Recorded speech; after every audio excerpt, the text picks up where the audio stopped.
अस्सलामुअलैकुम, welcome back my YouTube channel. आज का हमारा टॉपिक इलेक्ट्रॉन्स इन ऑर्बिट है। तो सबसे पहले हम देखते हैं कि इलेक्ट्रॉन्स ऑर्बिट होता क्या है। क्या हम रदरफोर्ड एटॉमिक मॉडल के लिहाज से देखते हैं कि हमारे पास क्या है, एक न्यूक्लियस है। ठीक है, न्यूक्लियस की आपको पता है कि इनके क्या होता है, एक ऑर्बिट होता है और ऑर्बिट में क्या करता है, इलेक्ट्रॉन क्या करते हैं, रिवॉल्व करते हैं।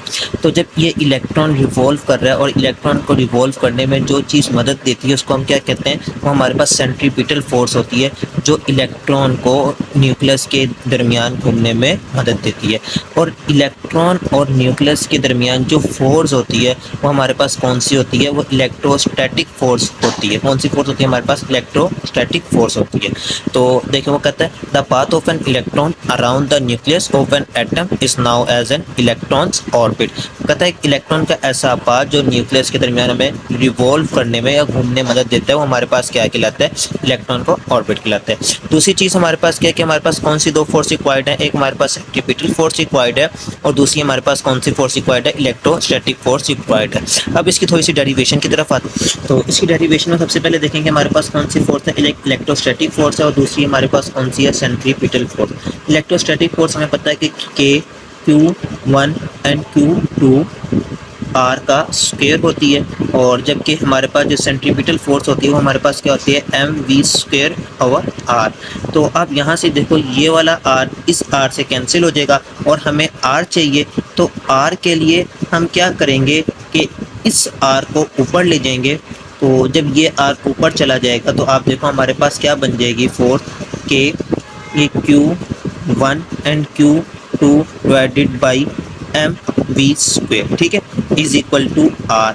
और हमें ये पता है कि इलेक्ट्रॉन के केस में तो चार्ज तो आएंगे नहीं, तो Q1 Q2 किससे रिप्लेस हो जाएगा, Q1 and Q2 is replace हो जाएगा हमारे पास इलेक्ट्रॉन से, E से। तो देखो हमारे पास क्या आ जाएगा, के E और E divided by mv² is equal to r। तो ये हमारे पास किसके इक्वल चला जाएगा, r इज इक्वल टू के। उसके बाद आप देखो हमारे पास E का स्क्वायर डिवाइडेड बाई mv², ठीक है। ये हमारे पास किसकी वैल्यू आ गई, इसके रेडियस की। हमें k की वैल्यू पता है, अगर हमने k की वैल्यू भी पुट कर दें तो हमारे पास क्या आ जाएगी, k की वैल्यू हमारे पास होती है 4πε0, ठीक है। तो जब हम ये k की वैल्यू पुट करेंगे तो हमारे पास देखो क्या आ जाएगा, हमारे पास आ जाएगा E का स्क्वायर और हमारे पास आ जाएगा 4πε0 mv² is equal to r।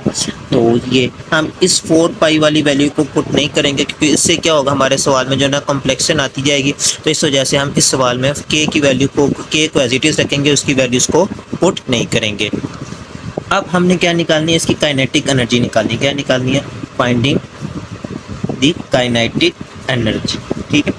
तो काइनेटिक एनर्जी का हमारे पास फार्मूला क्या होता है, 1/2 mv का स्क्वायर, ठीक है। अब यहाँ पे हमने क्या करना है, इस mv² की वैल्यू निकालनी, किसकी वैल्यू निकालनी है, mv²। तो फ्रॉम अबव इक्वेशन हमारे पास जो थी वो क्या था, हमारे पास सेंट्रीपिटल फोर्स और हमारे पास इलेक्ट्रोस्टैटिक फोर्स में कि mv² divided by r is equal to हमारे पास क्या था, k E² divided by r। तो अब ये देखें कि हमारे पास ये mv², ठीक है, और r और k डिवाइडेड बाई E का स्क्वायर। तो यहाँ से हमारे पास ये एक r से कैंसिल हो जाएगा, हमें mv की वैल्यू चाहिए। तो mv² की वैल्यू हमारे पास क्या आ गई, उसकी वैल्यू आ गई हमारे पास k E² divided by r। ये हमारे पास किसकी आ गई, mv² की वैल्यू आ गई। इसको आप कहाँ पुट कर दो, यहाँ पे इसकी जगह पे पुट कर दो। तो देखो हमारे पास क्या आ जाएगा, 1/2 इज इक्वल टू 1/2 के E² डिवाइडेड बाई r, ठीक है। अब ये E² डिवाइडेड बाई r आ गया, ये किसकी वैल्यू आ गई, काइनेटिक एनर्जी की।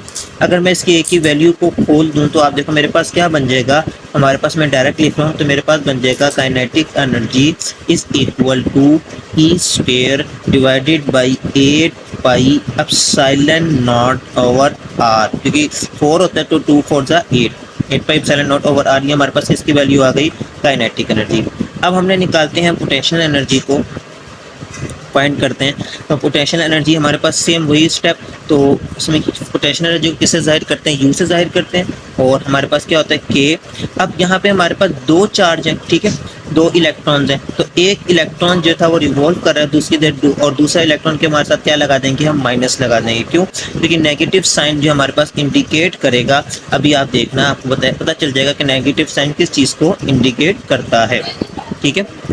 तो आप ये देखो, ये क्या बन जाएगा हमारे पास, u इज इक्वल टू के ई स्क्वेयर माइनस ई का स्क्वेयर, ठीक है, डिवाइडेड बाई आर का स्क्वेयर। तो सेम उसी तरीके से स्टेप करेंगे, तो हमारे पास ये यू आर जो है ये कट जाएगा, तो हमारे पास क्या बचेगा, u इज इक्वल टू हमारे पास माइनस ई का square 4 pi epsilon nought over R. तो ये हमारे पास क्या आ गया, पोटेंशियल एनर्जी आ गई।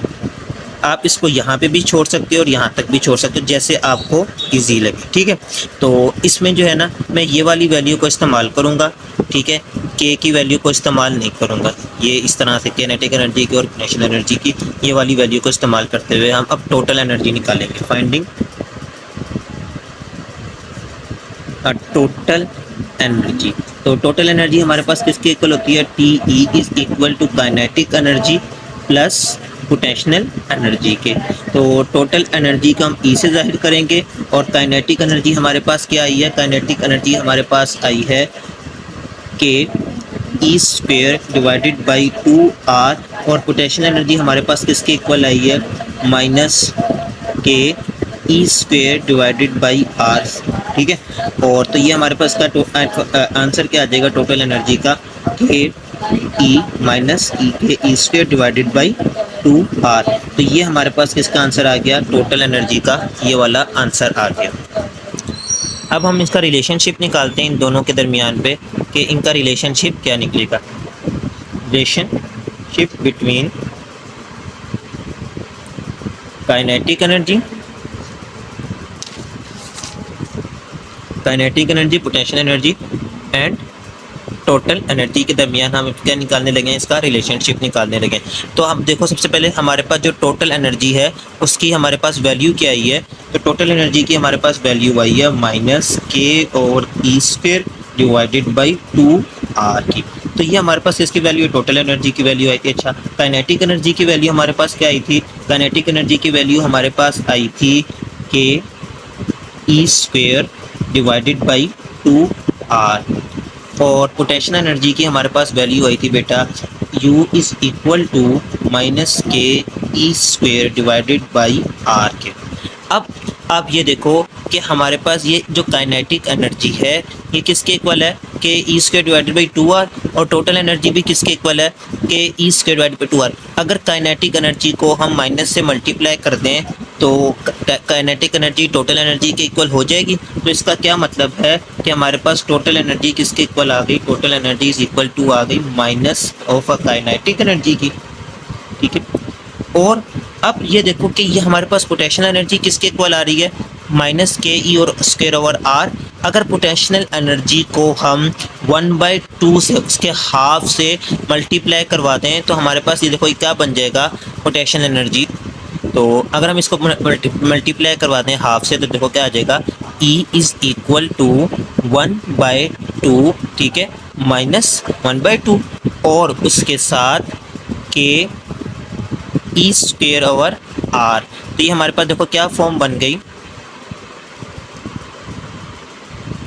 E is equal to minus K और ई स्क्वेयर डिवाइडेड बाई 2r, ये चीज़ बन रही है ना। तो इक्वल टू हमारे पास क्या आ गया, u के ई किसके इक्वल है, हमारे पास u के इक्वल आ गया। तो आप ये देखो सेम ये चीज़ हमने क्या किया था, सबसे पहले इलेक्ट्रोस्टैटिक फोर्स और सेंट्रीपिटल फोर्स में से हमने रेडियस निकाल लिया था, उसके बाद काइनेटिक एनर्जी की वैल्यू निकाल लगाई, और उसके बाद यहाँ से mv की वैल्यू फाइंड करी सेम उसी तरीके से, ठीक है। फिर उसको काइनेटिक एनर्जी में पुट फिर आप ये देखो कि हमने यहाँ से काइनेटिक एनर्जी की वैल्यू निकाल ली थी, फिर पोटेंशियल एनर्जी को लिखा, उसकी वैल्यू निकाल ली। अब यहाँ पे जो ये पोटेंशियल एनर्जी का ये जो साइन आ रहा था, ये किस किस चीज़ को शो कर रहा था? वो कहता था the negative sign indicate the electrostatic force is attractive, के न्यूक्लियस और इलेक्ट्रॉन के दरमियान जो फोर्स थी वो हमें नेगेटिव साइन की वजह से वो क्या करती है, एक दूसरे को अट्रैक्ट कर रही थी। अब हमने फिर क्या किया, टोटल एनर्जी को निकाला। हम टोटल एनर्जी को ये वाली भी लिख सकते हैं और ये वाली भी लिख सकते हैं, ठीक है, क्योंकि हमने बताया एक के की वैल्यू और एक के बगैर वाली वैल्यू है, तो जो सी मर्जी आप इस वैल्यू को यहाँ पे सोल्व कर सकते हो। उसके बाद हमने क्या किया, रिलेशनशिप निकाला किसका, काइनेटिक एनर्जी का, पोटेंशियल एनर्जी का और टोटल एनर्जी का। तो आप ये देखो काइनेटिक एनर्जी को और टोटल एनर्जी को एक दफ़ा आपस में किया तो हमारे पास क्या आ गया, माइनस के, क्योंकि हमारे पास देखो वैल्यू सेम आई थी, बस एक माइनस का फ़र्क था, तो मैंने क्या किया, माइनस से मल्टीप्लाई करवा दिया, तो एक इसके साथ आ गया। और दूसरा पोटेंशियल एनर्जी को जब हमने यू के साथ मल्टीप्लाई करवाया, इलेक्ट्रॉन को और टोटल एनर्जी को और पोटेंशियल एनर्जी को, तो हमारे पास ये पोटेंशियल एनर्जी किसके इक्वल आ गई, उसके हाफ के इक्वल आ गई।